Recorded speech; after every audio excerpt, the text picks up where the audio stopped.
Hey guys, tonight we journey back thousands of years to the banks of the Nile, to a civilization known for pyramids, pharaohs and gods that watched your every move. But behind the gold masks and grand temples lies a much harsher reality. Today we're asking, what would really happen if you lived just one day in ancient Egypt? Because let me tell you, the sun isn't the only thing that will roast you alive. So before you get comfortable, take a moment to like the video and subscribe, but only if you genuinely enjoy what I do here, and let me know in the comments where you're tuning in from and what time it is for you. It's always fascinating to see who's joining us from around the world.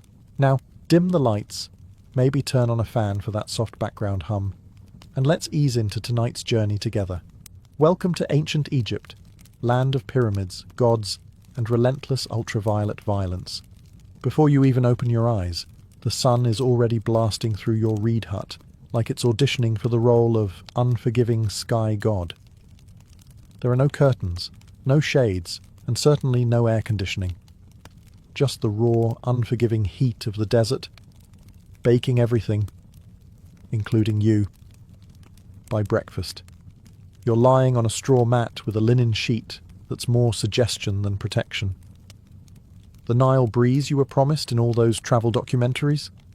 Yeah, it's gone. Probably died sometime around 2800 BC. By the time you stumble outside, the temperature is already flirting with 90 degrees Fahrenheit, or around 32 Celsius, and it's not even mid-morning. The sun doesn't just shine in ancient Egypt. It attacks. Your linen tunic. Useless. It's like wearing tissue paper in a sauna. And don't even think about sunscreen. There's no aloe vera, no SPF 50, not even a floppy hat with a logo from a beach resort. Ancient Egyptians did have protective oils, but unless you're wealthy or work in a temple, you're not getting any of it. Your best option? Smear yourself with mud or crocodile dung, which apparently might keep you from turning into a human torch. Emphasis on might. By midday, the stones under your feet are hot enough to cook lentils. Shade is a luxury. Trees are rare. You might get a little relief hiding behind a mud brick wall, but even that wall is sweating by now. You, on the other hand, look like someone threw you into a clay oven and forgot to set a timer. And you better not complain. Ra, the sun god, is watching. And in ancient Egypt, the sun wasn't just weather, it was divine authority. The hotter the day, the more powerful Ra was feeling. So basically, if you're melting, it's a spiritual compliment. In short, surviving one day in ancient Egypt requires hydration, humility, and an ironclad tolerance for feeling like a roast chicken. And this is just the morning. You're finally out of bed, or rather, off your scratchy straw mat. And the good news is, the Nile is just a short walk away. The bad news? You can already smell it before you see it. Yes, the mighty Nile, the life-giver of ancient Egypt, revered as sacred, the reason civilization here even exists. But let's be honest, it also smells like a fish market had a bad breakup with a swamp.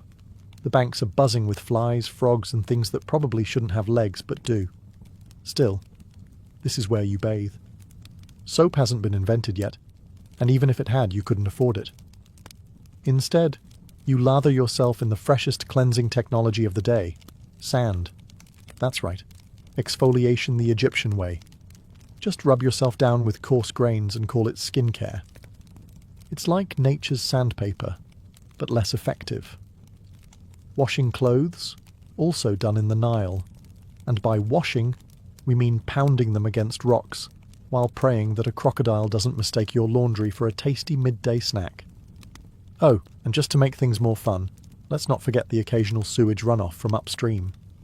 Remember, people, livestock, and the occasional funeral boat all share this river. And yet, somehow, this is considered clean. You scrub, rinse, and emerge feeling slightly less sticky and only moderately more worried about leeches. If you're a city dweller in Memphis or Thebes, you might be lucky enough to use a public basin or cistern. But for everyone else, it's Nile or nothing, and don't expect privacy. This is a public bathing space, shared by families, neighbours, livestock, and the odd ibis pecking around your ankles like it pays rent. Water jars are filled and balanced on heads, carried back to your mud brick house before the midday heat turns the clay into toast. It's a daily ritual, spiritual, necessary, and slightly traumatic. So yes, the Nile is sacred. It feeds you, cleans you, and quenches your thirst. But let's not pretend it's a sparkling oasis. In reality, it's part miracle, part biohazard, and all you've got. By now you've bathed in the crocodile-infested Nile, you've sandpapered yourself semi-clean, and your body feels like a baked fig. Time for breakfast, the most important and least glamorous meal of your ancient Egyptian day. Let's set expectations. There are no eggs Benedict, no fruit bowls, and absolutely no iced lattes. Breakfast in ancient Egypt is less of a culinary event and more of a tactical refueling operation. You sit on a low stool, if you have one, or just squat in the corner like everyone else. The centerpiece of your meal? Bread. Lots of it. Dense, coarse, and often as chewy as a leather sandal. It's made from emmer wheat or barley and baked in clay ovens that may or may not be shared by the local rats. And don't be surprised if there's sand in your slice. Not as a topping, just an uninvited ingredient from the grinding stones. A daily dose of minerals, you could say. Then comes the beer. But don't get excited. This isn't crisp, bubbly craft ale. This is thick, cloudy, lukewarm, liquid bread. More porridge than pint. It's packed with calories and vaguely fermented. A medieval smoothie with the faint taste of sour cereal and survival. Even children drink it. Not to be edgy, but because it's safer than water. At least the brewing process boils out the parasites, unlike the Nile, which we just discussed is basically a petri dish. If you're lucky, and we mean very lucky, you might get an onion or a few dried dates to go with your carbon foam combo. Protein? Only if someone caught a fish and didn't immediately eat it raw. And as you chew your rock-like loaf and sip your grain sludge, flies buzz around you like it's a buffet. Because it is. For them. You swat at them with one hand, hold your cup with the other, and try not to think too hard about the fact that this is likely the best meal you'll have today. Breakfast in ancient Egypt isn't about flavour. It's about function. It fuels your body just enough to survive until the next time someone hands you another sand-infused brick of bread. Bon appétit. You've had your gritty bread, your chunky beer, and just enough rest to call yourself functional. Now it's time to work.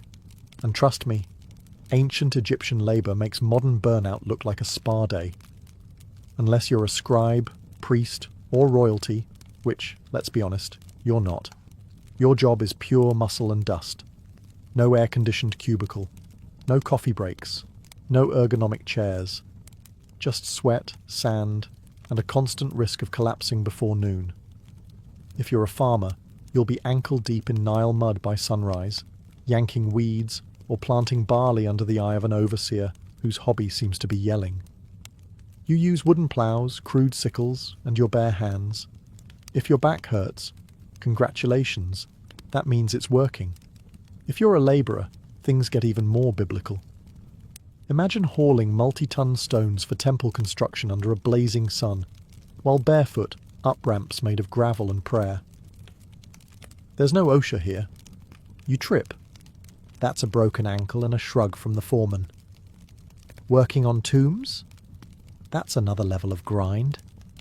You're hammering limestone, chiselling out burial chambers for people who'll get to rest longer than you ever will. And if you mess up a pharaoh's tomb, let's just say job security might involve a sealed chamber and a curse. And if you're a woman, you're not off the hook. Domestic work is also physical labour. Grinding grain, hauling water, weaving linen, caring for kids, and still helping in the fields. Your break is when the baby naps. For 7 minutes. While you prepare dinner. You eat on the go. You wipe sweat with your tunic. You keep moving, because slowing down means falling behind. And falling behind means someone else gets your grain quota and you get the blame. There's no clocking out. The sun is your supervisor. When it finally sinks behind the horizon, you crawl home half alive, dust-caked, and dreaming of softer sandals and a less aggressive sun god. Work in ancient Egypt isn't just hard, it's endless. It's a full-body commitment to survival, day after day, until your body gives out or your overseer decides you're not worth feeding. And that's not even the worst of it. After sweating your soul out in the fields or quarry, you might be tempted to grumble. Maybe something small. A little, "this job stinks," or "why am I doing this again?" Stop. Right there. Because in ancient Egypt, complaining isn't just frowned upon. It's potentially treason. Why? Because your boss isn't just a ruler. He's a literal god. The pharaoh isn't some guy who got elected or born into a lucky family. He's the human embodiment of Horus, son of Ra, chosen by the heavens to rule over Egypt and keep Ma'at, divine cosmic order, intact. In other words, if the river floods well this year, thank the pharaoh. If it doesn't, well, maybe you didn't pray hard enough. Questioning his authority isn't just rude, it's blasphemy.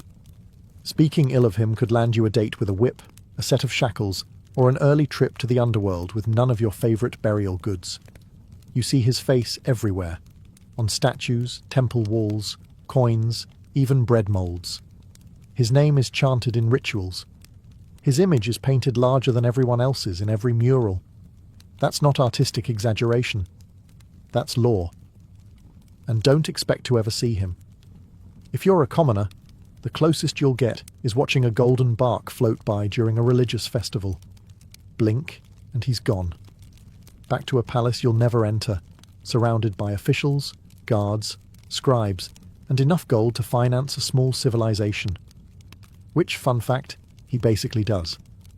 If you're lucky enough to work on a royal project, say, a tomb, a temple, or a statue the size of a mountain, you serve with divine joy. At least, that's what the state says. You say it too, because pretending you're honoured to carve stone for 14 hours a day is safer than the alternative. And don't even think about rebellion. Pharaohs crush uprisings faster than you can say, dynasty. Just ask the last village that tried to withhold taxes. Oh wait, you can't. It no longer exists. So yes, the pharaoh is divine. And you're just lucky to be allowed to sweat in his name. Now get back to work. If you thought surviving under the sun was hard, just wait until you realise that in ancient Egypt, sand is your roommate, co-worker, seasoning, and mortal enemy. It's everywhere. In your clothes, in your bed, in your food. There is no escaping it. You could be working, praying, sleeping, or minding your own business in the market. And suddenly, a gust of hot wind sweeps by and turns your face into a grainy exfoliation experiment you didn't ask for. Let's start with the clothes. You wear linen. It's light, breathable, and about as effective at keeping sand out as a screen door is at holding back soup. It slides down your tunic, clings to your skin, and somehow finds its way into places you didn't know had creases. Eating? Good luck. Every loaf of bread is basically a sand trap. Since flour was ground between stone slabs, little bits of grit made their way into the dough. Egyptians didn't just eat their wheat. They ate their millstones too. It's why ancient dental remains are often worn flat like river rocks. Imagine chewing your breakfast while also filing your molars. Daily. And if you thought your house was a sand-free zone, think again. Your mud brick home has gaps, crevices, and windows with no glass. Perfect portals for wind-blown sand. Your floors are covered. Your cooking pots are full. Your bed is basically a sandpit disguised as furniture. Shoes? Optional at best. Most Egyptians walked barefoot, meaning you're always one step away from turning your feet into battered leather sandals. If you do have footwear, it's usually a basic pair of sandals made from reeds. Fashionable? Perhaps. Protective? Not remotely. Then there are sandstorms. Egypt's version of a slap from the gods. Sudden, swirling, blinding. One moment you're talking to a friend, the next you're spitting dust and feeling like someone dumped an entire beach into your eye sockets. Visibility drops to zero, and everyone around you turns into vaguely coughing silhouettes. In short, sand is the roommate who never leaves, the spice in every meal, and the silent enemy of your eyes, lungs, and dignity. It's not just the backdrop of your life, it's part of your body now. And no, you can't wash it off. You already tried. In the Nile, which is probably full of more sand. In ancient Egypt, religion isn't just a weekend activity.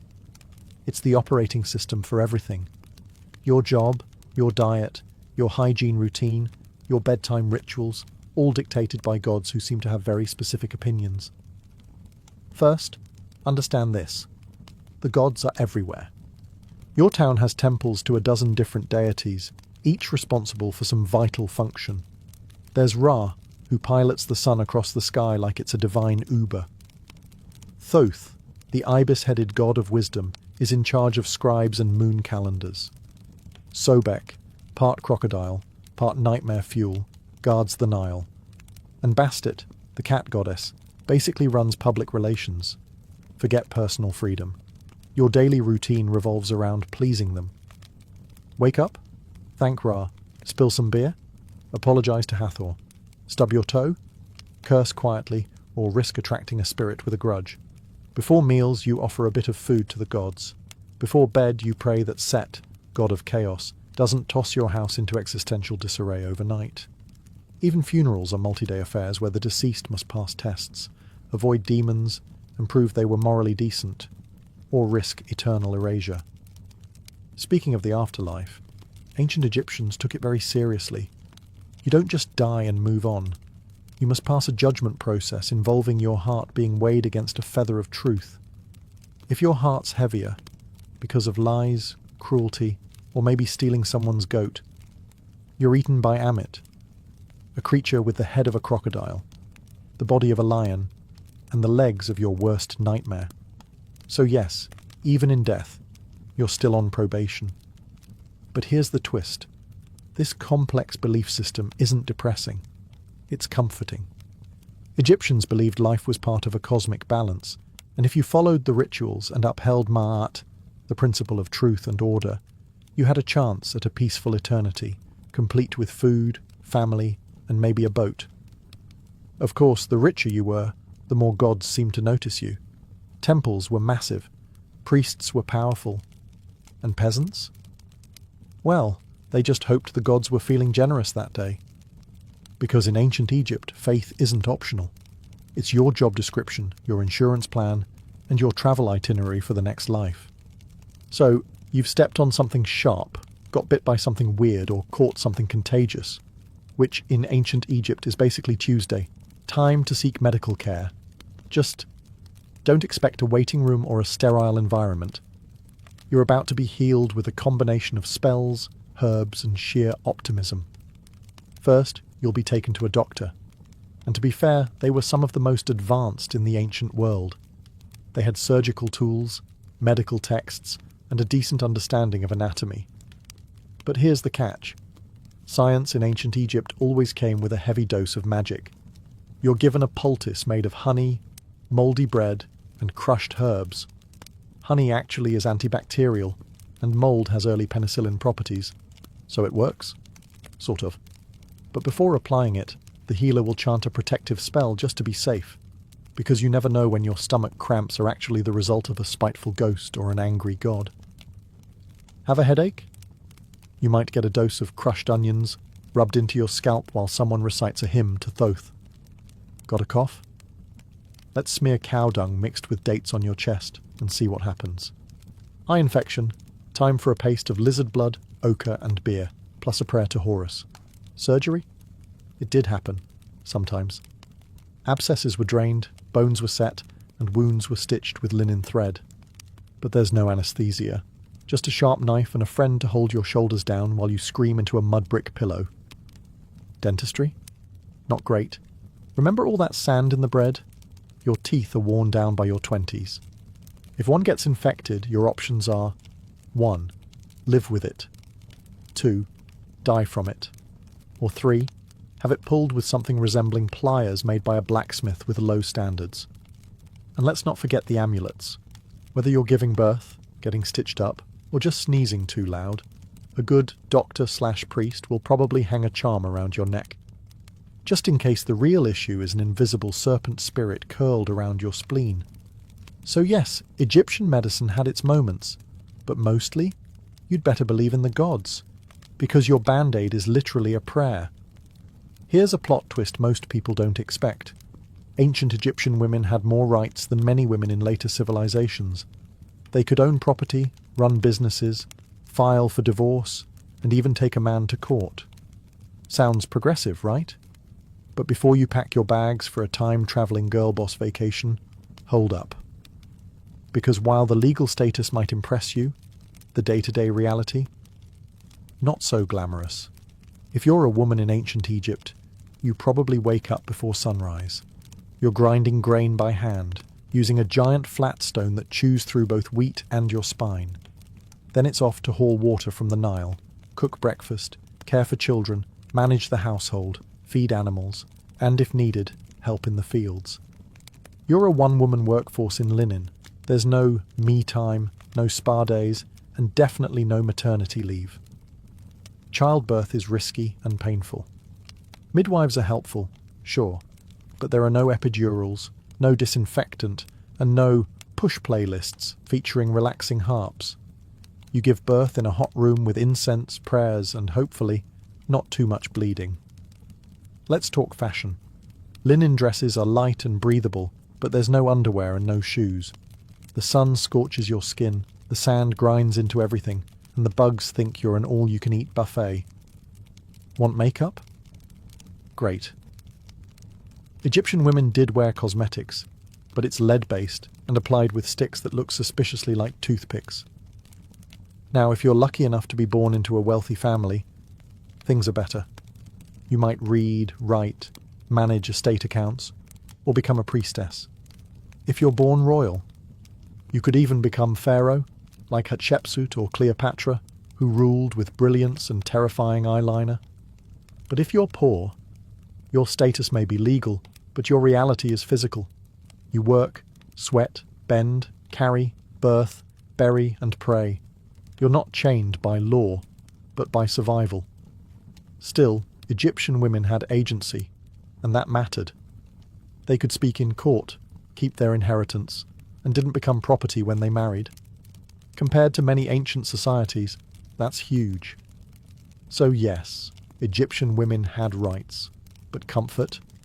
That's reserved for statues and goddesses, not the woman elbow-deep in dough while swatting flies off a toddler. You made it through another grueling day in ancient Egypt. You ate your gritty bread, hauled your buckets, avoided divine wrath, and maybe even dodged a sandstorm. Time to relax, right? Wrong. Because in ancient Egypt, your real test begins after you die. Death isn't the end. It's just the beginning of an incredibly bureaucratic, multi-phase journey through the underworld. And if you thought the labor overseer was strict, wait until you meet the gods of judgment. First, your soul takes a trip to the Hall of Ma'at. Here, before a tribunal of 42 deities, you must proclaim your innocence in what's basically the oldest legal deposition in history. You say things like, "I did not steal. I did not lie. I did not covet my neighbour's donkey," all while hoping the gods buy it. Then comes the heart test, literally. Your heart, believed to be the seat of the soul, is placed on a scale opposite the feather of Ma'at, the symbol of truth, justice, and balance. If your heart is heavier than the feather, well, that means you've lived a wicked life. Enter Amit, part lion, part crocodile, part hippo, all terrifying. She doesn't arrest you, she doesn't fine you. She eats your soul, destroying it forever. No afterlife, no second chances, just eternal non-existence, which, in a culture obsessed with eternity, is the ultimate punishment. And it gets better. You can doom yourself not just by actions, but by words. One wrong confession, one forgotten line during your judgment, and boom, spiritual obliteration. It's like an open book test where failure means getting devoured by a mythological death hybrid. If you do pass, congratulations. You get to enter the field of reeds, a peaceful, idealized version of Egypt where your soul lives forever. With boats, with crops, with family, and presumably with fewer sand fleas. But the stakes? Enormous. That's why Egyptians obsessed over tomb preparation, funeral rites, and magical texts like the Book of the Dead, a spiritual cheat sheet full of prayers, spells, and helpful tips like, don't insult the crocodile god. So yes, the afterlife might be beautiful, but only if you live your life very carefully. One curse word, one unpaid temple tax, and your next stop is lunch for Amit. Sleep tight.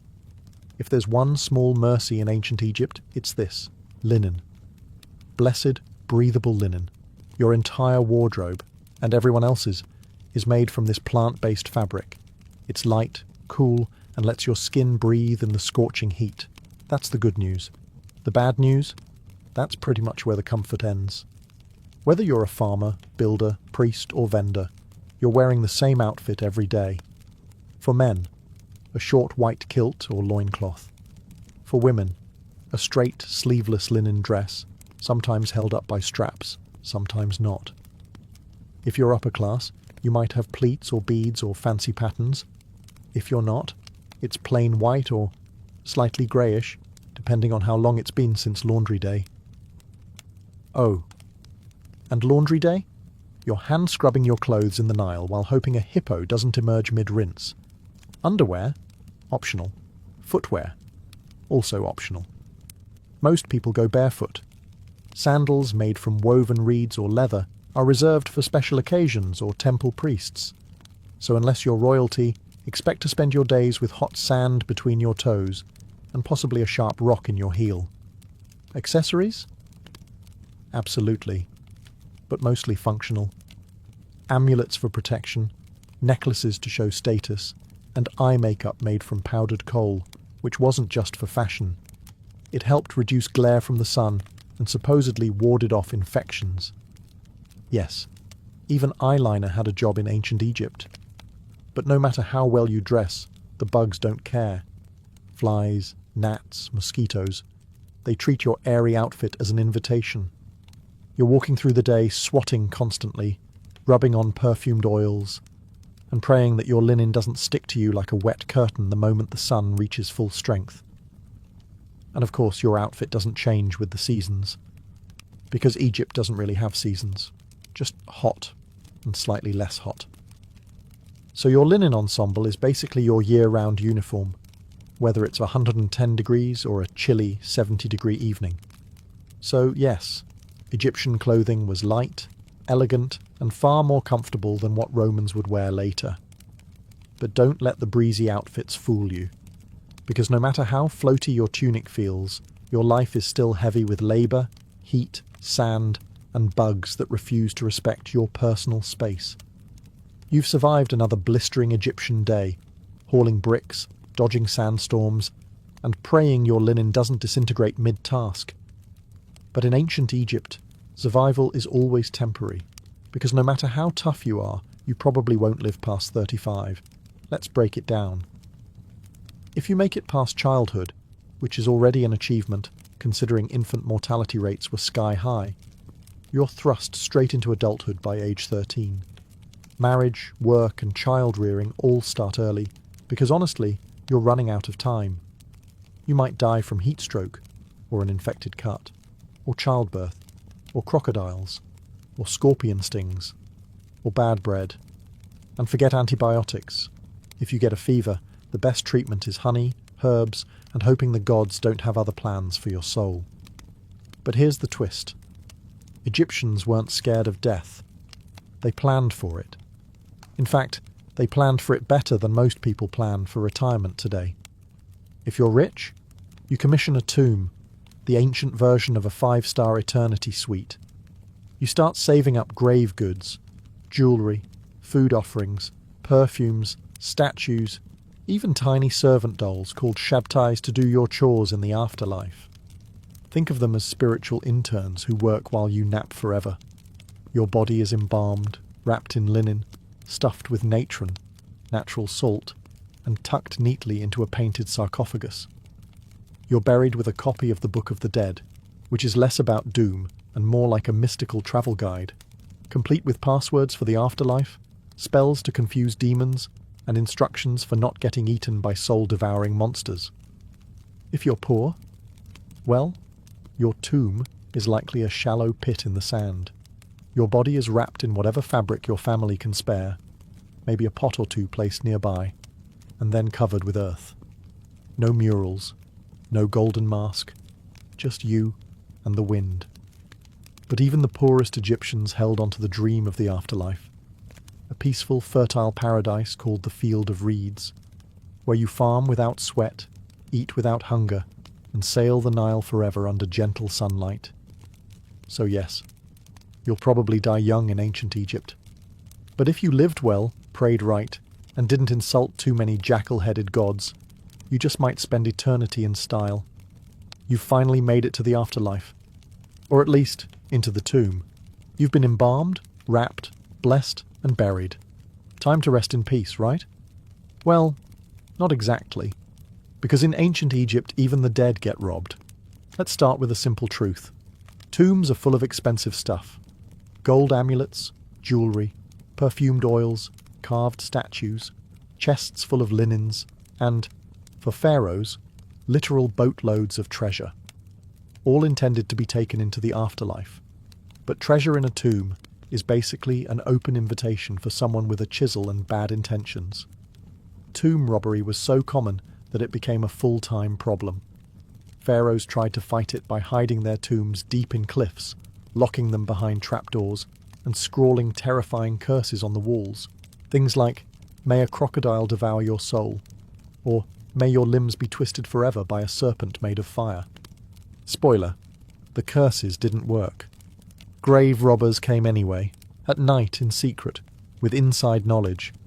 Sometimes they were locals, sometimes they were corrupt workers who helped build the tombs. In some cases, even priests and guards were in on it. And the punishment for getting caught? Severe. Think public beatings, mutilation, exile, or death. But considering how valuable tomb goods were, especially gold and rare incense, the risk often seemed worth it. After all, the dead don't fight back. But it's not just the wealthy who got robbed. Even commoners' graves were disturbed. Poorer Egyptians might have been buried with a small pot of beer or a loaf of bread for the afterlife. That was still worth stealing. Food was scarce, tools were valuable, and linen was currency. The irony? Tomb robbing wasn't just about greed. Sometimes it was about survival. Egypt went through famines, political collapse, and invasions. A hungry worker might break into a tomb not for treasure, but for food. And when your children are starving, a few funeral offerings look less like sacred objects and more like dinner. So in ancient Egypt, you're not safe just because you're dead. Your tomb can be looted, your name erased, and your mummy unwrapped by some desperate soul with a pickaxe and poor moral judgment. Rest in peace, only if no one knows where you're buried. We've all seen them, those majestic, mysterious carvings on the walls of temples and tombs. Birds, eyes, snakes, lotus flowers, men walking sideways like they're on a fashion runway. Ancient Egyptian hieroglyphs, visually stunning and insanely difficult to learn. Sure, they look cool, but try reading them. Hieroglyphs weren't just decorative art. They were a full-blown writing system with over 700 characters, and growing. Some symbols represent entire words, others are sounds, and many are determinatives, which clarify meaning. Because, writing the word star with an actual star symbol might be too straightforward.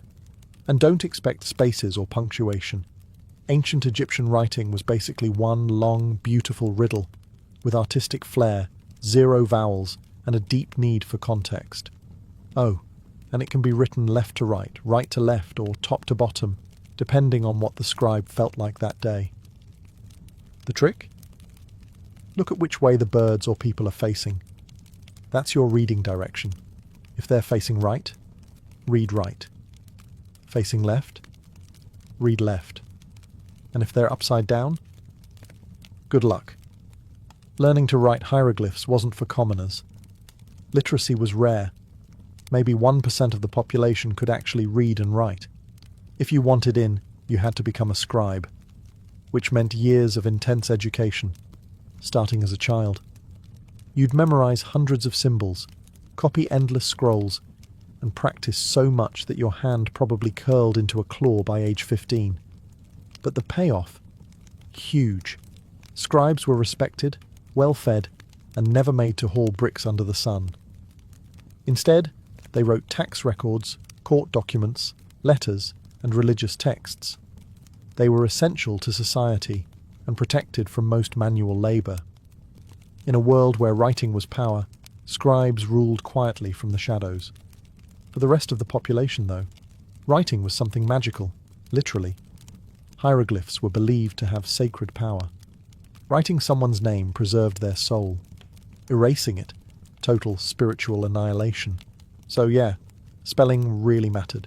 So while hieroglyphs may look like ancient emoji, they're more like a linguistic Rubik's Cube wrapped in myth, math, and mystery.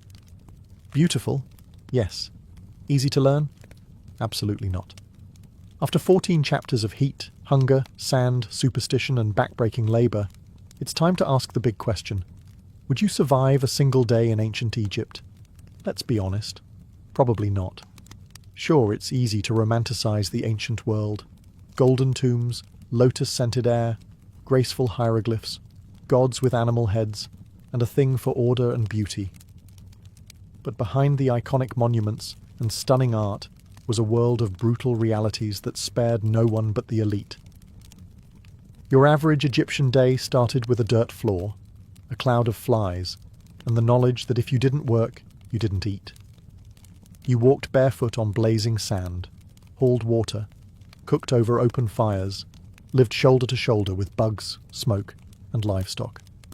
You worried about disease, divine punishment, and whether a snake might slither into your sleeping mat.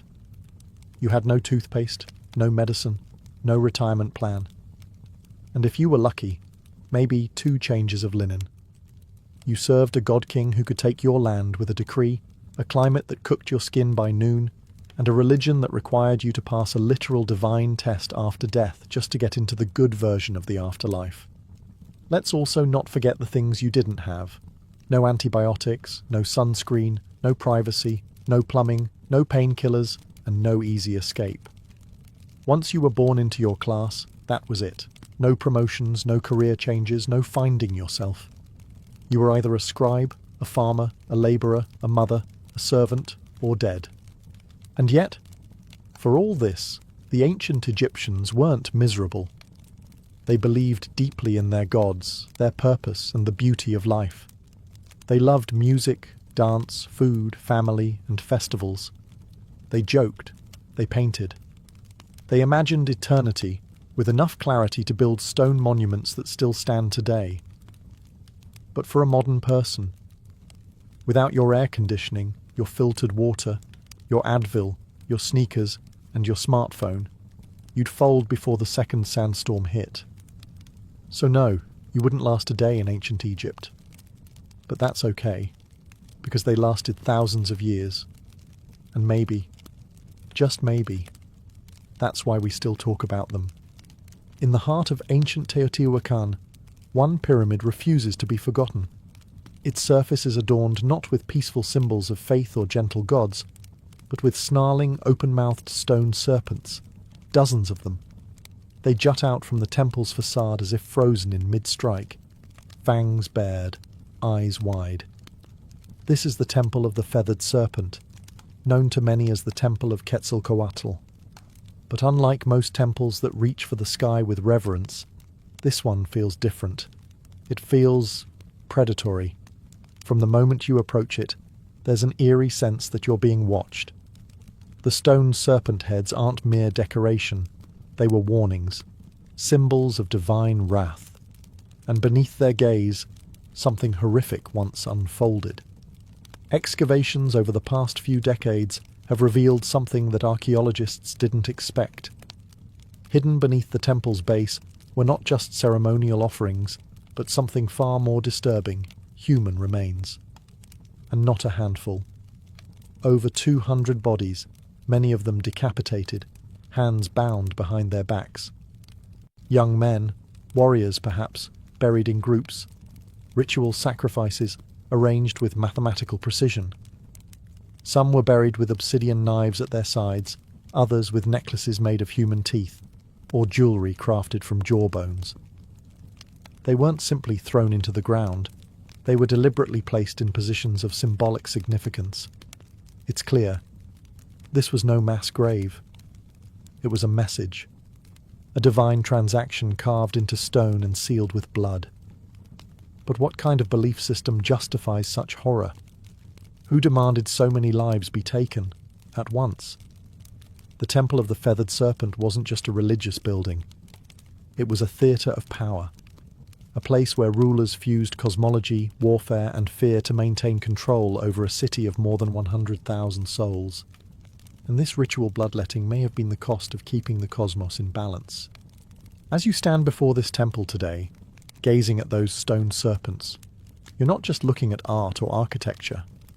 You're looking into the eyes of a civilization that believed the gods needed blood, and that they had every right to deliver it. But who were these people? Who commanded such violence and vanished without a trace? The answer lies in the shadows of Teotihuacan. Before the mighty Aztec Empire, before the Maya carved their cosmic calendar into stone, there stood a city unlike any other in the ancient Americas, Teotihuacan. Its name, given by the later Aztecs, means the place where gods were born. And when you walk its immense avenue of the dead, flanked by pyramids that scrape the heavens, you start to understand why. At its height, around 100 to 250 CE, Teotihuacan was a sprawling metropolis of over 100,000 people, making it one of the largest cities in the world at the time, rivaling ancient Rome, Alexandria, and Chang'an in size and influence. It was a city meticulously planned. Wide boulevards, gridded streets, apartment compounds housing extended families, multi-story structures made from volcanic stone. And at the centre of it all, 3 massive pyramids. The Pyramid of the Moon, the Pyramid of the Sun, and the Temple of the Feathered Serpent. But here's what makes Teotihuacan different. No one knows who built it. Seriously. To this day, we don't know the name of the people who constructed this place. We don't even know what they called themselves. There are no written records, no kings' names carved into stone. Teotihuacan seems to have been a society ruled not by a single monarch, but perhaps by a council, a theocracy, or something altogether foreign to our understanding of ancient power. And despite this anonymity, their influence was colossal. Evidence of Teotihuacan's power has been found hundreds of miles away, from the Maya cities of Tikal and Copan to the distant Zapotec capital of Monte Alban. Obsidian blades, ceramic styles, murals, and even political meddling. In one case, Teotihuacan emissaries may have helped overthrow a local Maya king to install a ruler more favourable to their interests. But how did they maintain such a vast network? How did a city with no known writing system command such authority across Mesoamerica? The answer may lie in how they combined cosmic ideology with statecraft. Their temples were more than places of worship. They were tools of control, aligning perfectly with astronomical events, serving as theatres of ritual sacrifice, and reminding every citizen and every visitor that Teotihuacan was no ordinary city. It was the axis of the world, a sacred engine that kept time, fate, and blood flowing in sync. And at the heart of it all stood the Temple of the Feathered Serpent. To understand the temple, you must first understand the deity it was dedicated to, the Feathered Serpent. Known later by the Aztecs as Quetzalcoatl and to the Maya as Kukulkan, this figure is one of the most enigmatic gods in all of Mesoamerican mythology. But in Teotihuacan, centuries before the Aztecs rose to power, the Feathered Serpent was already a central, possibly supreme, divine force. But here's the paradox. What kind of god is both a serpent and a bird? Think about that. Serpents slither through the underworld. They shed their skin, symbolizing rebirth, duality, and death. Birds soar high in the sky, closer to the sun, representing freedom, divinity, and life-giving wind. To combine these two, earthbound and sky-dwelling, death and life, chaos and order, was to create something entirely cosmic, something terrifyingly powerful. The feathered serpent wasn't just a god, he was a bridge between worlds. On the facade of the temple, carved in deep relief, we see dozens of his images: goggle eyes, bared teeth, plumed headdresses. Some historians believe these represent the god himself. Others suggest they're warriors or priestly figures, adorned in divine regalia to signal their authority. Either way, they are everywhere. The temple is covered in these snake-bird hybrids, as if the structure itself breathes with divine presence. But the feathered serpent wasn't just a god of the heavens. He was intimately tied to sacrifice. Blood was the fuel that kept the cosmos in motion, and Quetzalcoatl, though later remembered as a gentle, civilizing deity, had a much darker role in Teotihuacan. He demanded offerings, and not just of maize or incense, but of life itself. In some myths, he descended into the underworld to retrieve the bones of the dead and create humankind. But to bring life from death, there had to be a trade. The gods sacrificed themselves for humanity, and humans, in return, were expected to do the same. The Temple of the Feathered Serpent wasn't just a monument to faith. It was a cosmic engine, designed to link the sky, the earth, and the underworld through ritual. Every stone, every serpent head, every buried victim fed into that system. Teotihuacan didn't just worship the feathered serpent, they embodied his logic, paradox, power, and blood. And the most disturbing truths were hidden beneath the surface. For centuries, the Temple of the Feathered Serpent stood silently, a weathered, imposing structure half swallowed by time. Locals whispered legends, scholars made guesses, but no one could have imagined what was buried beneath its layered stones until archaeologists broke through in the late 1980s and early 2000s. What they found wasn't just unexpected, it was unsettling. Hidden beneath the temple's foundations were a series of long sealed chambers and pits, each filled with carefully arranged human remains. These weren't the messy results of war or disease. These were deliberate sacrifices, systematic, ritualistic, cold. The victims, numbering over 200, were young men, many between 15 and 25. Some wore necklaces made of human jawbones. Others had their hands tied behind their backs. A few were decapitated. Obsidian knives, sharp and black as night, were scattered nearby. The unmistakable tools of ritual slaughter. And this is where it gets darker. The arrangement of the bodies followed geometric and symbolic patterns. They weren't buried randomly.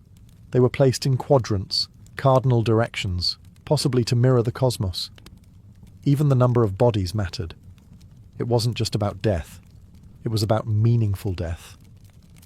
Offerings surrounded the victims: jaguar bones, serpents, exotic shells from the distant Gulf Coast, figurines, and obsidian blades that had never been used in battle.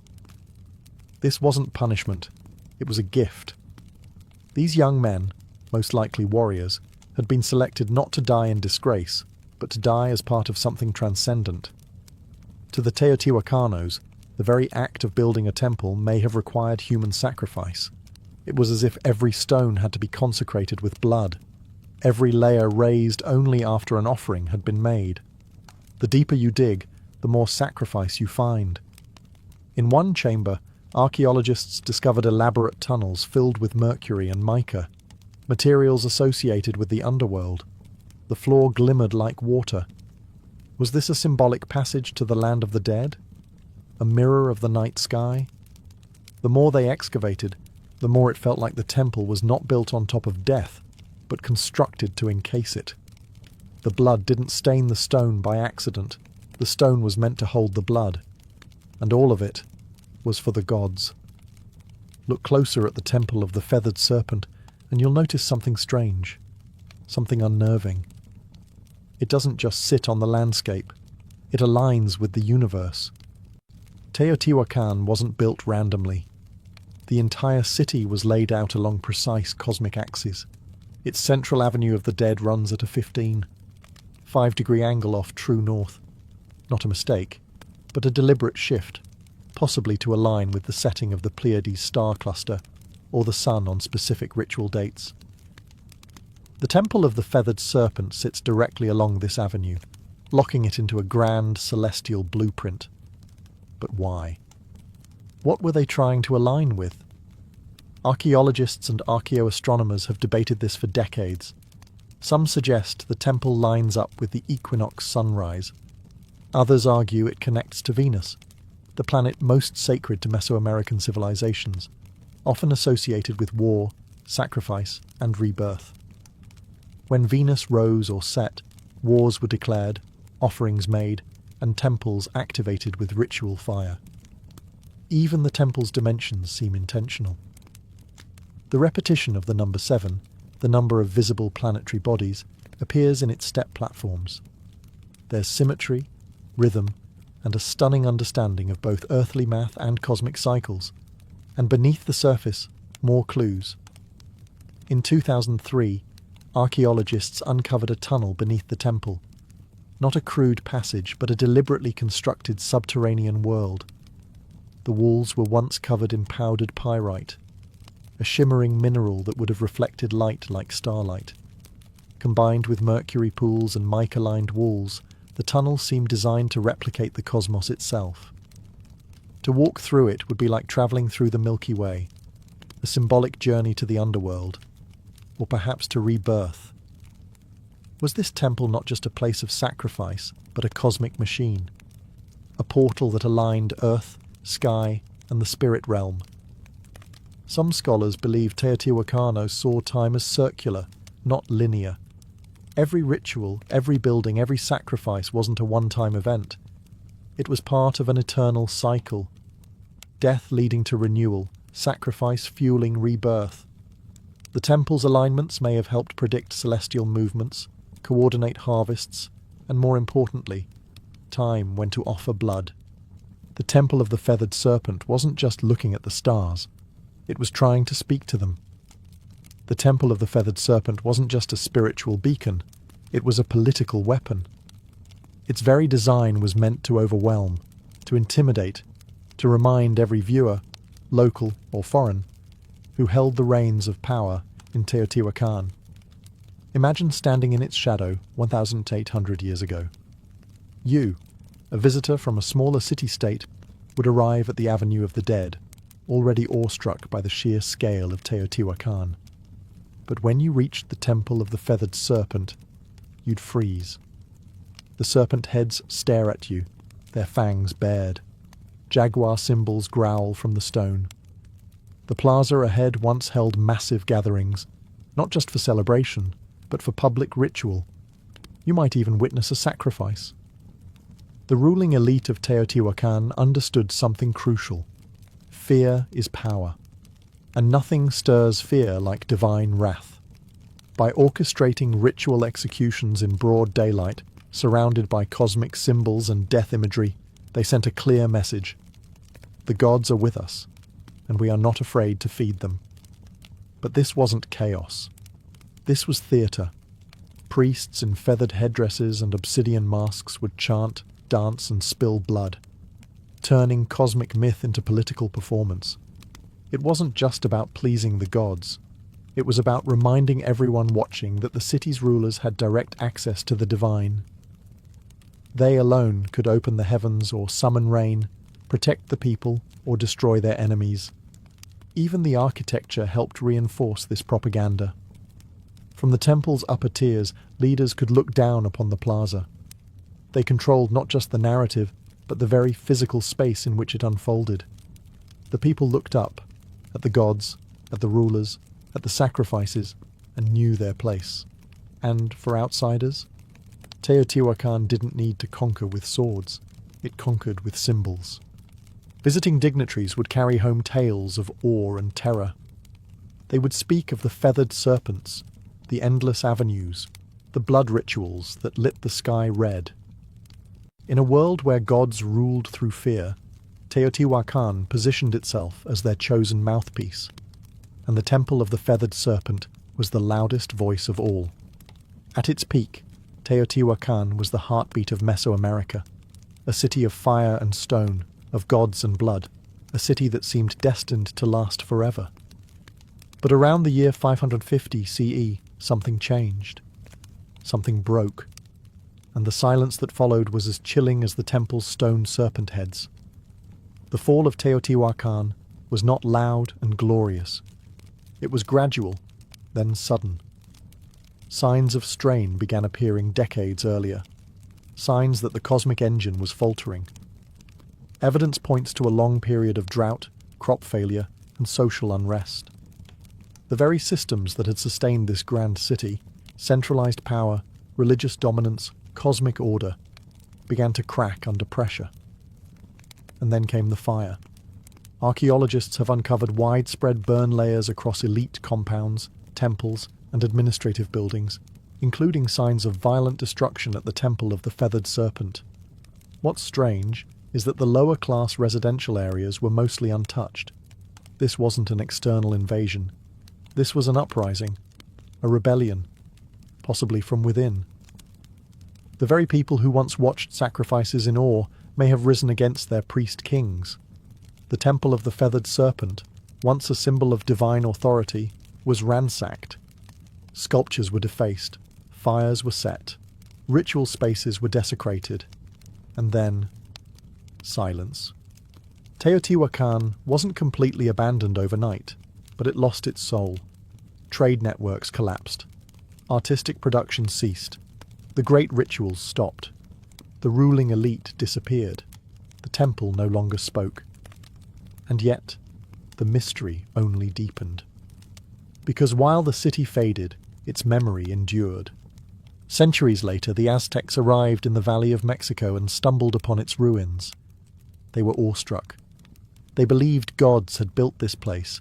They named it Teotihuacan, the place where gods were born. They built their own myths around its pyramids, revering it as sacred ground, even as they had no idea who its original builders were. To them, the Temple of the Feathered Serpent was not a ruin. It was a relic of divine truth. But the irony remains. The most powerful city of its time, built on cosmic order and blood, vanished without a written word, without a final record, leaving behind only stone and questions. The gods, it seemed, had gone quiet. For over 1,000 years, the Temple of the Feathered Serpent lay buried beneath layers of dust, volcanic ash, and silence. Locals avoided it. Farmers tilled around it, and the world forgot it. Until the modern age of archaeology arrived and cracked open the secrets buried within its heart. In the early 20th century, Mexican archaeologists began excavating Teotihuacan. What they found was astonishing, a perfectly engineered city far older than the Aztecs. But it wasn't until the 1980s and 2000s that the temple itself began to yield its most intimate and most chilling revelations. One of the most dramatic discoveries came in 2011, when researchers uncovered a sealed tunnel beneath the Temple of the Feathered Serpent. It had been deliberately closed off nearly 1,800 years earlier, as if to prevent anyone from entering ever again. After years of excavation, scientists unearthed a cosmic corridor, a symbolic underworld lined with pyrite to mimic a starlit sky, pools of liquid mercury, and thousands of ritual objects. Jade statues, rubber balls, obsidian blades, and even carved wooden masks. It felt less like a tomb, and more like a message. Why would the ancient builders go to such lengths? What were they trying to preserve, or hide? Some experts believe the tunnel was used in initiation rituals. Others suggest it symbolized the creation of the world, a mythological womb where gods were born, where kings were made, where divine order was negotiated between humans and the cosmos. The mercury, once thought to be only toxic, may have represented water, or the fluid veil between worlds. And among all these glittering fragments was one persistent whisper. The feathered serpent still lingered, not just as a myth, but as a presence, in murals, in carvings, in the geometry of the temple itself. The serpent hadn't disappeared. It had coiled inward, deep into the bones of the city, waiting to be rediscovered. And with each excavation, each uncovered jawbone or golden ornament, we draw a little closer to its message. One carved not in language, but in stone, sacrifice, and shadow. Modern science has given us X-rays, drones, and ground-penetrating radar. But even with all our tools, one truth remains. The temple still keeps secrets. Today, the Temple of the Feathered Serpent stands as a haunting monument, not just to a civilization long gone, but to a way of thinking that merged power, cosmos, and death into one unbreakable system. Tourists snap photos.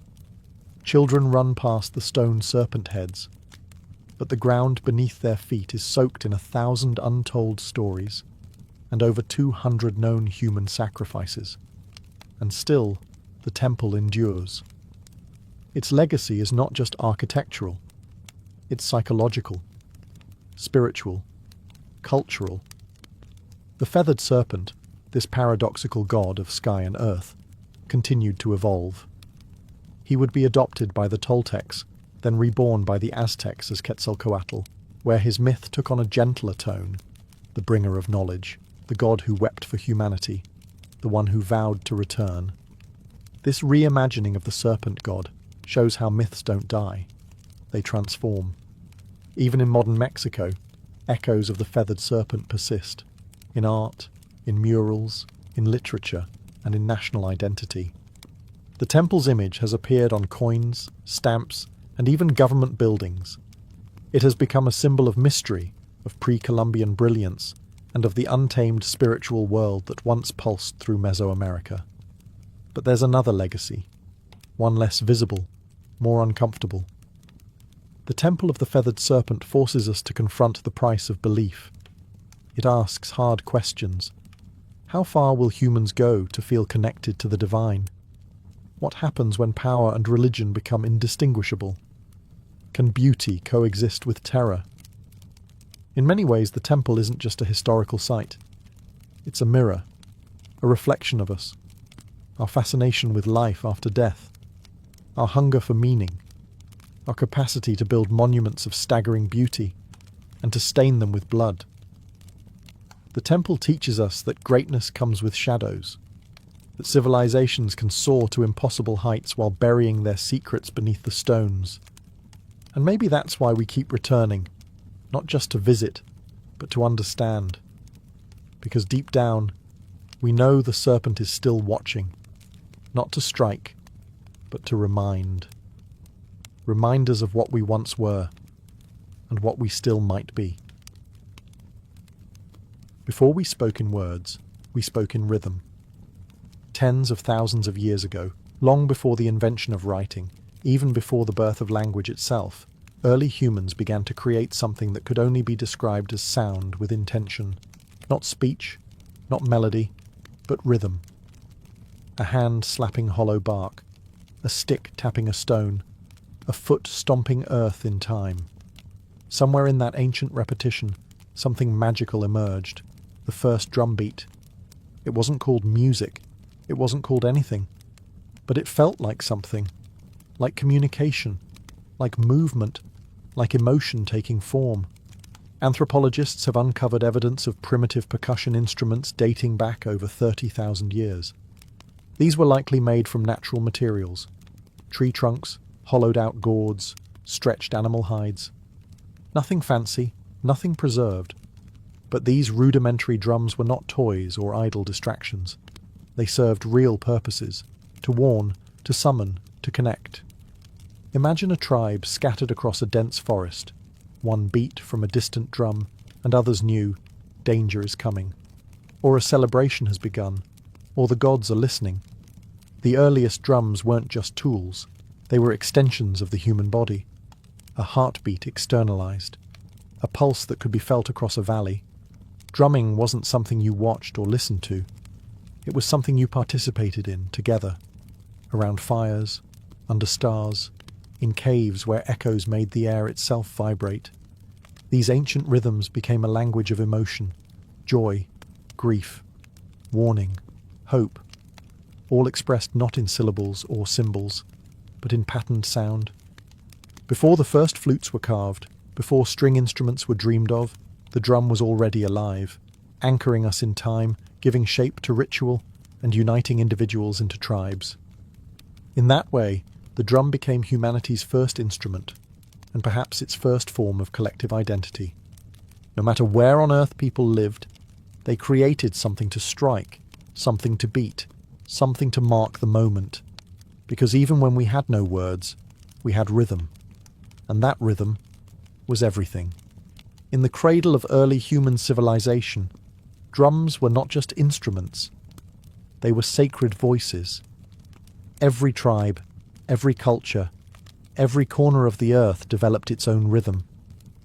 But the purpose was nearly universal, to commune with the unseen. In Africa, where some of the world's earliest drums emerged, rhythm was deeply intertwined with life, death, and ancestry. The djembe, carved from a single tree and wrapped in goatskin, was believed to contain three spirits: that of the tree it was carved from, the animal whose skin gave it voice, and the craftsman who brought it to life. Played in circles, the djembe didn't just accompany rituals, it was the ritual. Then there were the talking drums, capable of mimicking human speech through pitch and tone.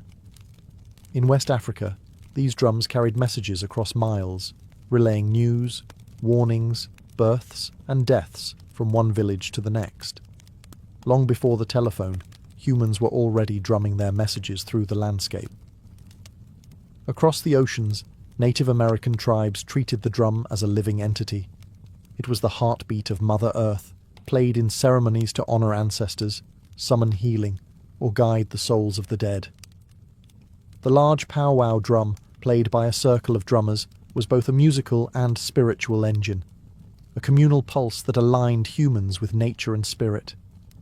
In Australia, the Aboriginal people used clapsticks and percussive stomps in the sacred Dreamtime, a mythic era of creation. In the Arctic, Inuit shamans struck frame drums to enter trance states, seeking visions or communicating with spirits during long, dark winters. These weren't performances. These were acts of survival, healing, storytelling, and connection. To drum was to remember. To drum was to belong. And always, it was communal. Drums brought people together into sacred circles, synchronizing hearts and intentions. No sheet music, no stage, just bodies moving, hands striking, souls stirring, all unified by rhythm. It didn't matter where on earth you stood. If you heard a drum in the distance, you knew. Something sacred was happening. Something that words alone could never express. From sacred circles to bloody battlefields, the drum has always spoken. Sometimes with comfort, and sometimes with command. As human societies evolved into kingdoms and empires, drums transformed into tools of domination, instruments of order, and weapons of fear. The earliest armies didn't have radios or megaphones. They had drums. In ancient China, massive drums called bo were struck to coordinate troops across vast terrains. With a single resonant boom, commanders could signal a charge, retreat, or flanking maneuver. These drums weren't just loud, they were strategic. Each rhythm meant something specific, and trained soldiers knew how to listen, even through the chaos of battle. In Mesopotamia, temple drums were used to announce rulers and summon the public. But in times of conflict, they echoed through city walls, terrifying enemies with a deep, relentless thunder. It wasn't just percussion, it was psychological warfare. When the Romans marched, they brought with them the tympanum, a frame drum used in processions and by cults like that of Cybele. Though not a battlefield instrument in the way horns and standards were, it carried symbolic power, a sound of empire, discipline, and order. But no army wielded drums quite like the Ottomans. Their meta bands, the world's first known military orchestras, unleashed an overwhelming storm of drums, cymbals, and horns before battles. The relentless pounding of curse, giant kettle drums, and davil, double-headed bass drums, struck terror into the hearts of enemy forces. Some European accounts describe soldiers freezing in panic before even seeing the Ottomans, paralysed by sound. Drums also enforced power off the battlefield. In royal courts across Asia, Africa and Europe, drum ensembles announced arrivals, marked coronations, and underscored political rituals. To beat a drum was to declare, power is present. Even enslaved people in the Americas used drums as tools of resistance. On plantations, rhythmic communication kept culture alive and helped orchestrate secret rebellions. The drum, even under oppression, refused to be silenced. So whether it signaled divine right, military discipline, or raw fear, the drum has always carried a message. This is who rules, this is who marches, and this is the rhythm of power. As civilizations branched out across continents, so too did their rhythms, evolving in form, purpose, and philosophy. In the East, drums became tools of precision, spirituality, and ceremony. In the West, they leaned into military power and eventually orchestral grandeur. Two worlds, two paths, one heartbeat. In India, the drum became a sacred instrument of divine language. The tabla, with its crisp tones and fluid grace, was used in classical music and devotional performances, but it was more than accompaniment. It was conversation. Each stroke had a name, a meaning, a syllabic identity. Indian drumming wasn't just percussive. It was spoken poetry, trained over decades. The tabla player was not just a musician. He was a linguist of rhythm. In Japan, the taiko drum emerged as a ceremonial giant. Played in Shinto rituals, theatre and war, taiko required not just technical skill, but physical discipline. The drummers moved with martial precision, their stances grounded like warriors. In festivals, the booming taiko echoed through mountain valleys, believed to drive away evil spirits and call the gods down to earth. Meanwhile, in Indonesia, the kendang drum led the hypnotic flows of gamelan orchestras, guiding dancers and musicians in sacred temple ceremonies. These rhythms were layered, interlocked, and celestial, a sonic reflection of cosmic harmony. Across the world, in Europe, drums had a different story. They were largely utilitarian during the medieval period, signalling soldiers, marking time, enforcing discipline. It wasn't until the Renaissance and Baroque eras that drums began to enter formal music. Even then, they were kept in the background, timpani thundering beneath royal fanfare or echoing in grand cathedrals. In this divergence, you see two philosophies. The East saw rhythm as art and spirit, something tied to breath, chant, and meditation. The West saw it as structure and force, a tool to rally, march, and measure. But both understood the drum's core power, to shape time, to dictate pace, to elevate ritual, to connect humans in ways that transcend language. East or West, sacred or strategic, the drum remained central. Always listening, always speaking. From mountaintop temples to jungle clearings, from desert fires to candlelit cathedrals, drums have always had a place where the human meets the divine. Long before organized religion took root, rhythm was already a sacred language, a way to pray, to summon, to transcend. In Africa, drums were not just instruments, they were spiritual beings. In Yoruba traditions, for example, the bata drum was used to communicate with the orishas, gods and ancestral spirits. Drummers weren't performers, they were priests. The rhythms they played were encoded prayers, inviting the gods to descend and dance among the living. Each pattern had a purpose, each beat a direction. In Hinduism, the drum appears even in the hands of gods. The deity Shiva, in his form as Nataraja, dances the cosmic dance of creation and destruction with a small hourglass-shaped drum in hand, the damaru. Its beat represents the pulse of the universe itself. From silence to sound, from void to form, the drum is a divine heartbeat. In Buddhism, The ritual frame drum is used in monastic chants and meditation ceremonies. Its slow, soft strikes guide breath and awareness, acting like a metronome for the soul. It's not loud. It's not aggressive. It simply reminds the practitioner to return, again and again, to the present moment. Across the Americas, indigenous tribes use drums in vision quests, sweat lodges, and healing ceremonies. The beat is constant, steady, mimicking the rhythm of the womb, helping participants enter trance states or connect with ancestral spirits. In these spaces, the drum doesn't just accompany prayer, it is the prayer.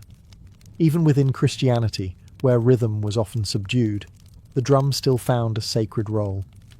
In gospel traditions, particularly in African American churches, drums became a means of praise and power, a heartbeat behind voices lifted in devotion, a reminder of struggle, hope, and divine rhythm in every life.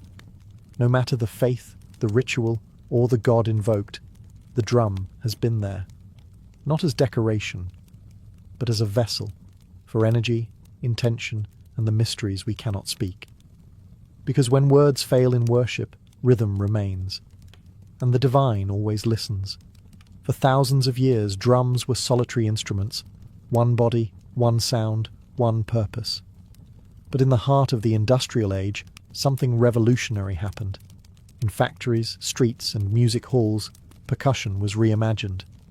And by the early 20th century, multiple drums were no longer scattered across a stage. They were united, forming something entirely new, the drum kit. It was born out of necessity. In the late 1800s, military and theatre bands required several percussionists to play bass drum, snare, cymbals, and woodblocks, each handled by a different person. But space was tight, and budgets were tighter.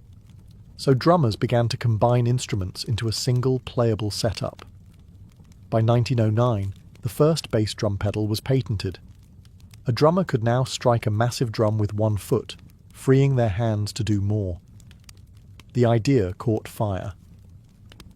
Over the next few decades, drummers added hi-hats, toms, cowbells, and ride cymbals, creating a setup that could mimic an entire percussion section, all from one seat. What emerged was more than a tool. It was a drummer's throne. And then came jazz. In smoky clubs and underground dance halls of New Orleans and Chicago, the drum kit exploded into life. Jazz drummers didn't just keep time, they played the kit like a voice, with syncopation, swing, and sensitivity. Legends like Gene Krupa and Buddy Rich turned the drum set into a lead instrument. Rhythm became storytelling. As jazz evolved into rock, the drum kit grew louder, heavier, more powerful. The 1960s and 70s saw kits expand with multiple toms, splash cymbals, and double bass pedals. Drummers like John Bonham, Neil Peart, and Keith Moon pushed the limits of stamina and creativity. The drummer wasn't in the background anymore.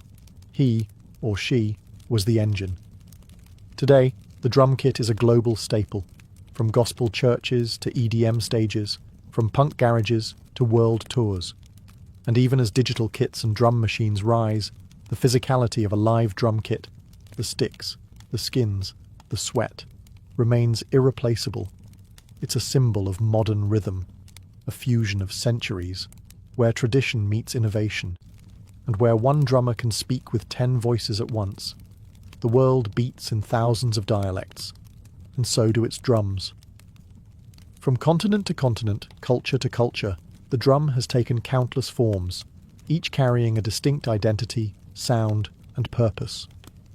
These aren't just instruments. They're cultural signatures, crafted from local materials, shaped by local hands, and steeped in the rhythms of everyday life.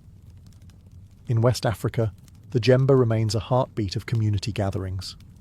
It speaks in sharp slaps and deep bass tones, designed for storytelling and spontaneous conversation. Next to it, the dundun provides the foundational pulse, a rhythmic anchor around which others can dance. In Africa, a drum ensemble isn't just music. It's a conversation between spirits, ancestors, and the living. In the Middle East, the darbuka, a goblet-shaped drum made from clay or metal, delivers crisp, fast-paced rhythms essential to belly dancing and classical Arabic music. Its voice is sharp and articulate, demanding precision from its player and movement from its listeners. Across the Caribbean and Latin America, drums tell a different story, one born from resilience and fusion. The conga, bongo, and timbales reflect the blend of African, indigenous, and Spanish influences.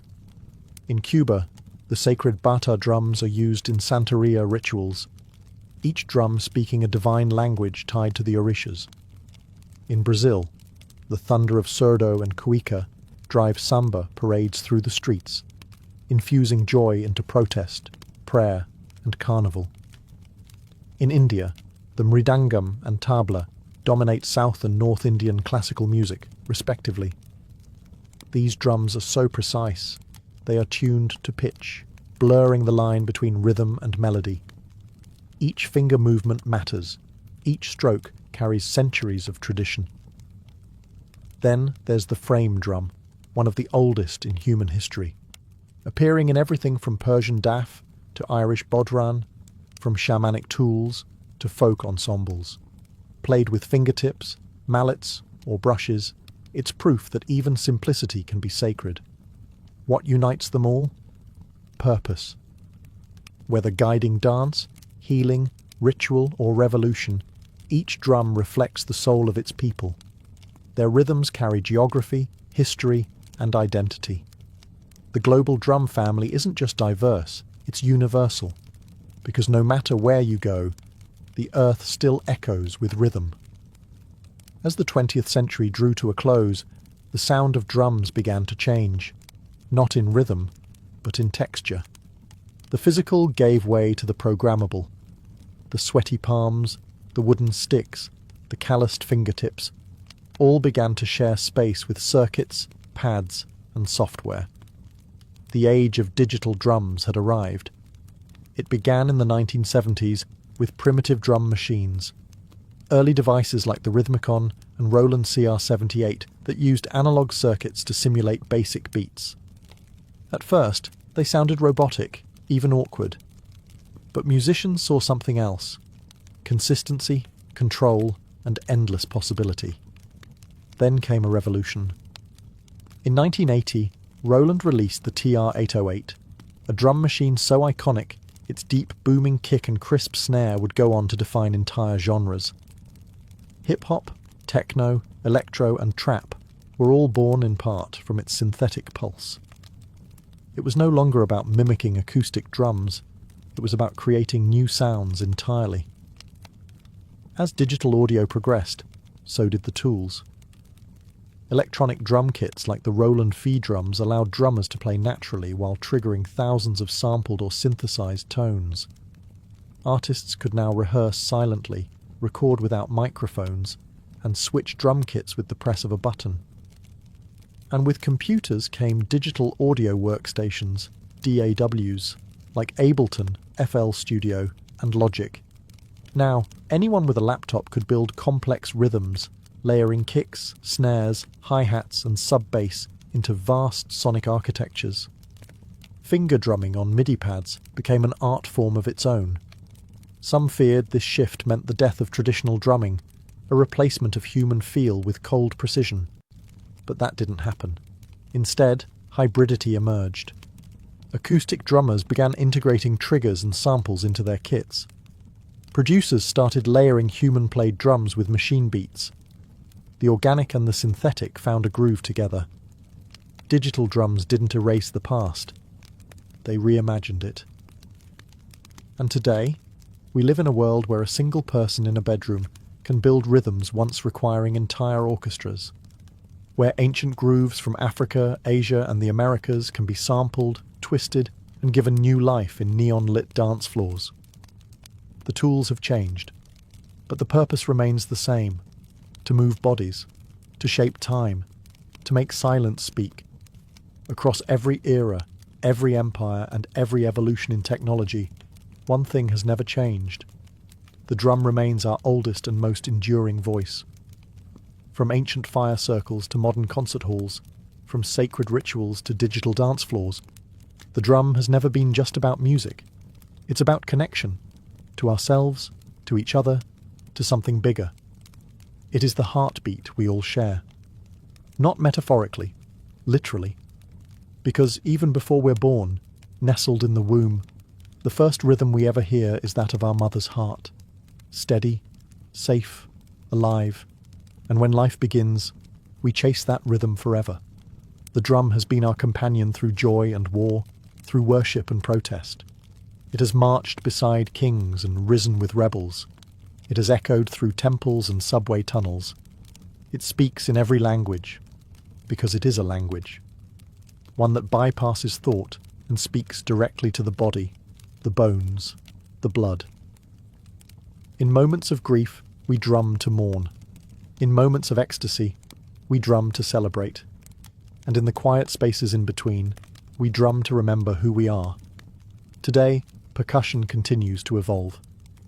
You can find handpan street musicians weaving new age rhythms on city corners, indigenous communities preserving ancient drumming traditions against all odds, stadium drummers rallying crowds in unison, children banging pots and pans with instinctual joy. Even artificial intelligence is learning rhythm, but no algorithm can replicate the human soul behind a single imperfect beat. Because rhythm is not just counted, it's felt.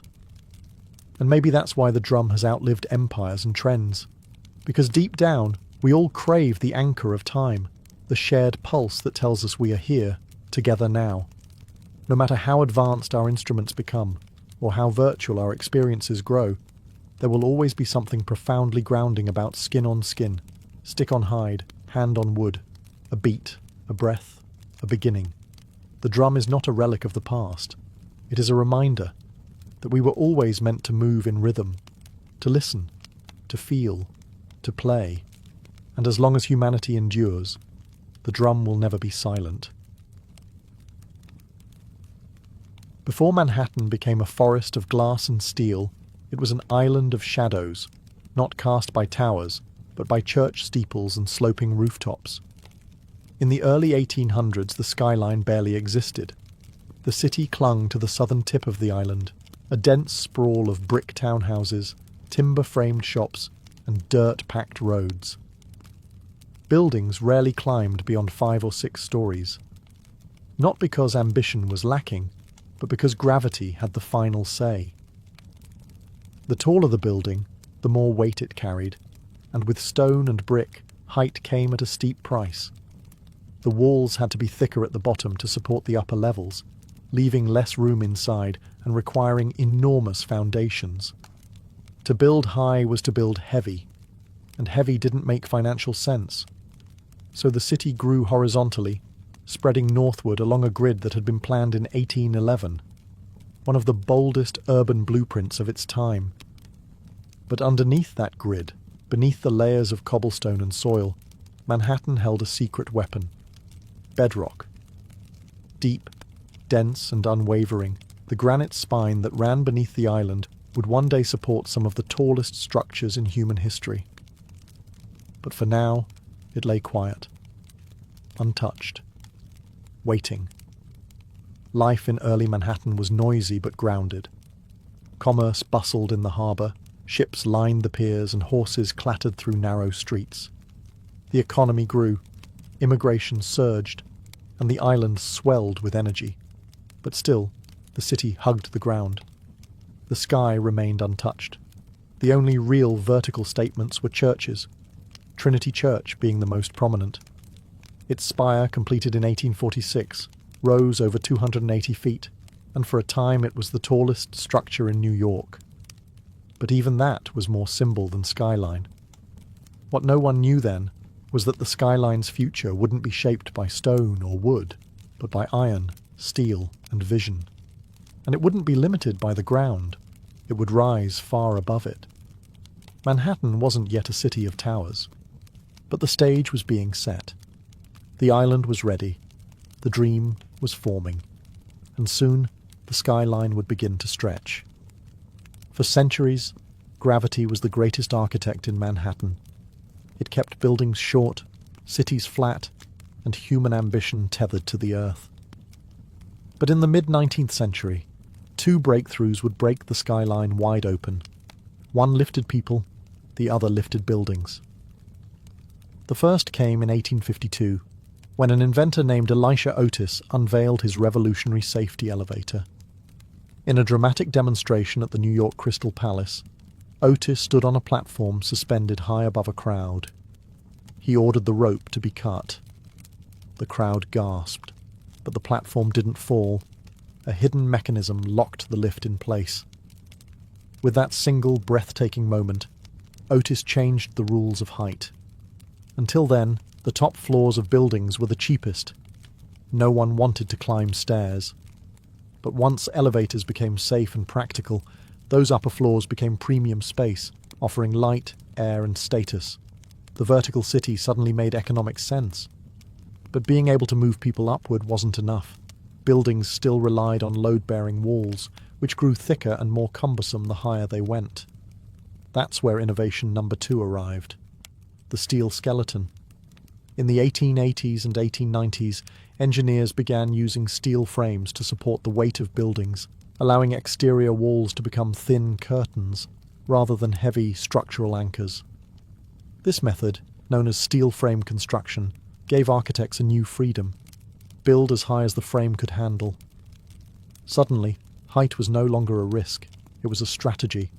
The technology had arrived, the materials were here, and Manhattan, with its solid bedrock and booming economy, was the perfect canvas. The island's tight geography encouraged vertical thinking, and its status as a financial capital meant that everyone, from banks to newspapers, wanted their name visible in the clouds. The elevator made the sky accessible. The steel skeleton made the sky buildable. Together, they didn't just change architecture, they redefined what a city could be. Now, the race would begin, not outward, upward. By the late 19th century, New York City was no longer content to sprawl. It wanted to soar. The ground was full, the streets were packed, and the only place left to build was up. With steel frame construction and the elevator now established, Manhattan became a proving ground, and the skyline, a battlefield for ambition. The first shots were fired in the 1890s.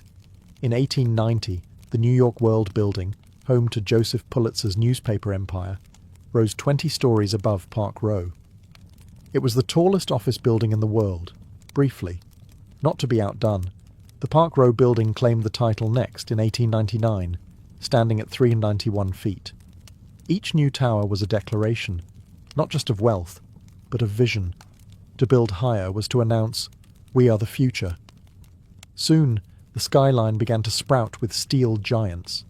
The Singer Building, completed in 1908, stood at 612 feet, becoming the tallest building in the world, and the first structure to surpass the height of the spire of Trinity Church, which had held the record for over 50 years. But even that wouldn't last. In 1913, the Woolworth Building took the crown. Designed by architect Cass Gilbert, and funded in cash by retail magnate Frank W. Woolworth, it rose 792 feet, over 55 stories, in a soaring display of neo-Gothic beauty. Dubbed the Cathedral of Commerce, the Woolworth wasn't just tall, it was majestic, an architectural sermon about America's rise as a modern power.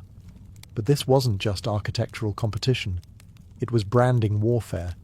Corporations and institutions vied for the tallest, most distinctive buildings, towers that would etch their names into the sky. Every new height was a headline, every silhouette a symbol. The skyscraper became the ultimate billboard, permanent, imposing, impossible to ignore. And beneath it all, the rhythm of progress beat relentlessly. Steam shovels dug foundations into granite. Riveters hammered steel day and night. Immigrants and ironworkers balanced on beams hundreds of feet in the air with no harnesses, only grit and resolve. The skyline was no longer theoretical. It was real, and it was rising.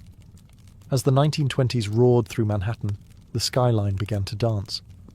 Not just climb. This was the era of Art Deco, a time when architecture wasn't only about height, but style.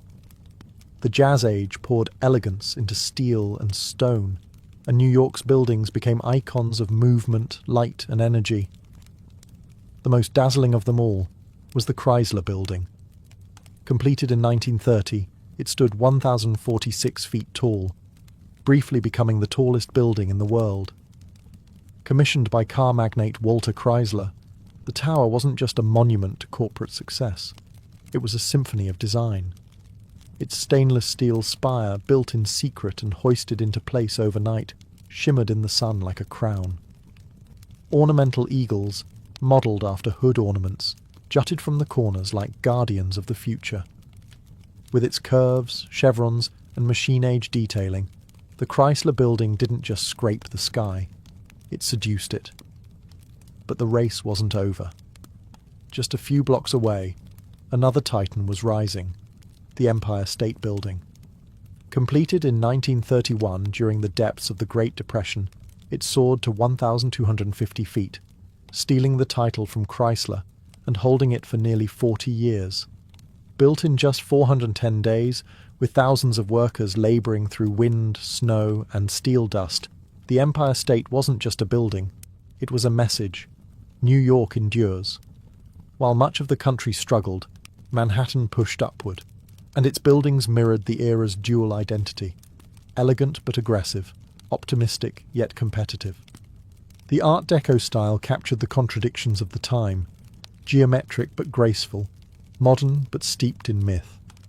Towers weren't just functional, they were sculpted, glowing at night like beacons of possibility. And yet, beneath all that glitter, there was purpose.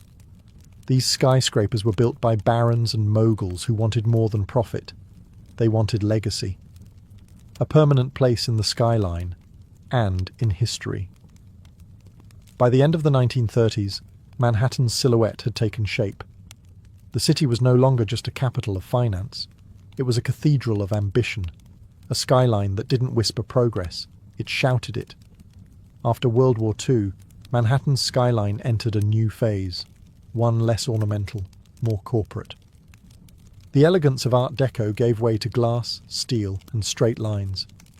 America was now a global superpower, and New York was the front office of that empire. The skyline adapted accordingly, not with decorative spires, but with monuments of efficiency. In 1952, the United Nations headquarters rose on the East River, a bold, boxy glass tower flanked by low marble wings. It marked a shift in tone, global, diplomatic, futuristic. It wasn't just a building, it was an architectural statement about international order in the atomic age, and it set the tone for what would follow. Next came the Lever House in 1952, and the Seagram Building in 1958, both defining examples of the international style. These towers, with their curtain walls of reflective glass and steel frames, were minimalist by design, free of decoration, stripped of sentiment. They didn't look like cathedrals or castles. They looked like machines, precise, modern, and ruthlessly practical. The Seagram Building, designed by Ludwig Mies van der Rohe, was especially influential. Its bronze-tinted glass, uniform grid, and open plaza introduced a new kind of urban presence, not to impress with flourishes, but to project order, discipline, and power. This was corporate architecture at its peak, cold, beautiful, and authoritative. As businesses boomed, so did the skyline. Midtown became the hub for America's major corporations, banks, media companies, law firms. These new skyscrapers didn't compete for beauty. They competed for square footage, for location, and for presence on the horizon. Gone were the soaring spires and gargoyles. In their place stood mirrored monoliths, anonymous giants that reflected not just the clouds, but the ambitions of Wall Street. And yet, in their silence and simplicity, these towers spoke volumes. They told the story of a country obsessed with growth, precision, and modernity. They defined the corporate era, shaping the look and feel of cities across the globe. But even amid all this glass and steel, one thing remained true. The skyline was still a symbol. Only now it whispered power rather than shouted beauty. By the late 1960s, New York was already a vertical masterpiece, but it still had room to dream bigger. That dream took shape at the southern tip of Manhattan, where a pair of identical towers would soon alter the skyline forever. They were bold, controversial, and unlike anything the world had ever seen. They were the Twin Towers of the World Trade Center. Conceived as a hub for global commerce, the World Trade Center project was overseen by the Port Authority of New York and New Jersey. Architect Minoru Yamasaki designed the buildings with a radical minimalist approach. Vertical lines, aluminum cladding, no setbacks. Each tower would rise over 1,160 feet, dwarfing every building before them. The ambition wasn't just architectural, it was ideological, a statement of global connectivity, a new temple for capitalism. Construction began in 1966. To make room, an entire neighborhood, Radio Row, was raised. The foundations required a revolutionary technique known as the slurry wall, allowing engineers to build deep into the soft riverbed while holding back the Hudson. It was one of the most challenging engineering feats of its time. When completed in 1973, the Twin Towers weren't universally loved. Some critics called them sterile or boxy. Others mourned the loss of the ornate towers of the past. But to many, the towers were pure presence, bold, confident, and commanding. They didn't dance with the sky like the Chrysler. They didn't taper like the Empire State. They stood firm. Twin pillars of certainty and scale. More than just buildings, the World Trade Center became an international symbol of business, of unity, of American might. People came from around the world to visit the observation decks, to dine at windows on the world, or simply to stare up in awe from the plaza below. For nearly 3 decades, the Twin Towers dominated Lower Manhattan. They anchored the skyline, giving it symmetry and gravitas. And while other cities built taller structures, none carried the iconic weight of those 2 towers rising side by side. The skyline had changed once again. This time, not with ornament or artistry, but with monumental ambition. On the morning of September 11th, 2001, the Manhattan skyline changed forever, not by cranes or construction, but by violence and smoke. In less than 2 hours, the Twin Towers of the World Trade Center collapsed into dust, fire, and twisted steel. Thousands of lives were lost, and the 2 pillars that had once defined Lower Manhattan were gone. The attack wasn't just an assault on people or buildings. It was an assault on symbols, on what those towers stood for: commerce, modernity, freedom, ambition. For decades, the Twin Towers had defined the southern end of the island. Their clean, monolithic forms had become visual shorthand for New York itself. Now, that skyline was fractured. In the days and weeks that followed, Lower Manhattan became a wound, open, smouldering, raw. Where once there had been height and light, there was only absence.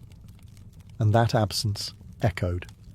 Photographs of the skyline looked hollow.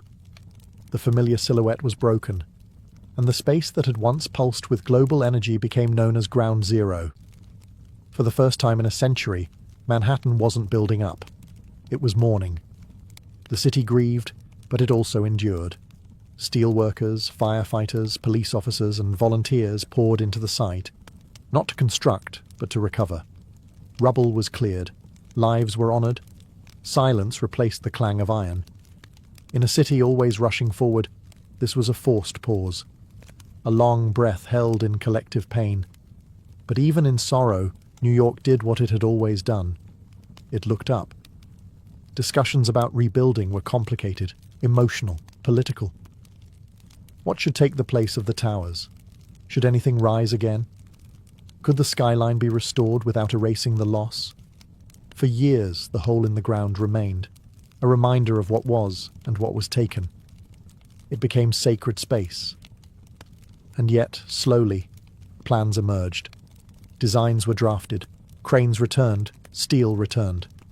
Not to erase the tragedy, but to create something new beside it. But before anything was built, one truth stood clear. The skyline was no longer just a symbol of power or ambition. It had become a memorial, a silhouette shaped by both triumph and tragedy. And the story wasn't over. In the aftermath of devastation, a city known for speed, ambition, and movement paused. Not to surrender, but to reimagine.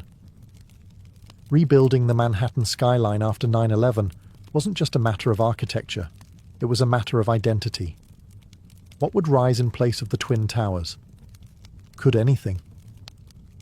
The answers came slowly. In 2003, a design by architect Daniel Libeskind was selected for the new World Trade Center site. It wasn't just about height, it was about healing, memory, and renewal. The plan would blend commercial space with public memorials, parks, transportation, and light. It wasn't a return to what had been. It was a statement of what could be. At the heart of it all stood a new tower. One World Trade Center, originally called the Freedom Tower. Rising from the northwest corner of Ground Zero, it would become the tallest building in the Western Hemisphere at 1,776 feet, a number chosen to echo the year of America's independence. But this wasn't just about patriotism. It was about defiance, about reaching up, again, despite loss. Construction began in 2006, and in 2014, One World Trade Center opened its doors. Clad in shimmering glass and standing like a crystal obelisk, it didn't try to imitate the past. It offered something new, reflection, both literal and symbolic. The building changes with the sky, glowing, darkening, disappearing, depending on the light. It is presence without arrogance. Beside it, the 9/11 Memorial opened in 2011. Two deep voids where the original towers once stood, each with a continuous waterfall and the names of the fallen etched into bronze. It's not just part of the skyline, it's part of the city's soul. The new skyline took years to take shape. Other towers rose, 3 WTC, 4 WTC, and 7 WTC, each one sleek, modern, and purposeful. Together, they represent not just a city rebuilt, but a city transformed. New York didn't just replace what was lost, it evolved. It honoured the past while building for the future. And in doing so, it reminded the world of something deeply American and deeply human. You can knock a city down, but you can't keep it from rising. Today, the Manhattan skyline is more than a collection of buildings.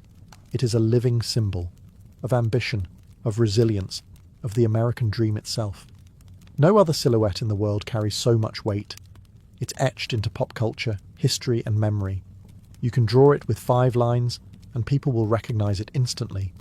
It tells a story of bold engineers and fearless ironworkers, of architects who imagined spires that pierced clouds, and of immigrants who crossed oceans to help build them. It speaks of risk, reward, and reinvention, the constant churn of New York itself. It has never been finished, and it never will be. The skyline is alive, always changing. In recent years, it's stretched even higher, but not in lower Manhattan. This time, the vertical race moved uptown. Along Billionaires Row, super slender residential towers like 432 Park Avenue, Central Park Tower, and 111 West 57th Street now rise like needles above Midtown. These skyscrapers are feats of engineering, pencil-thin, wind-tested, and made for the ultra-wealthy. Critics call them sky-piercing expressions of inequality. Others see them as marvels of modern ambition. Meanwhile, in Hudson Yards, an entirely new neighbourhood has appeared, with gleaming glass towers, public art, and corporate headquarters rising where rail yards once sprawled. The skyline now stretches farther west, evolving with the city's changing needs and ambitions. But even as it grows, the skyline holds its past tightly. The Empire State Building still glows at night, the Chrysler still gleams at sunrise, and One World Trade Center stands solemn and proud. The skyline remembers what came before, even as it reaches for what's next. More than any monument or statue, it is the skyline that defines New York, not just in form, but in meaning. It is a place where humanity dared to build upward, again and again, through booms, busts, wars, and wounds. A city of millions, reflected in steel and glass. It doesn't just mark where the city ends, it marks where dreams begin. Because in Manhattan, the sky has never been the limit. It's just the next floor.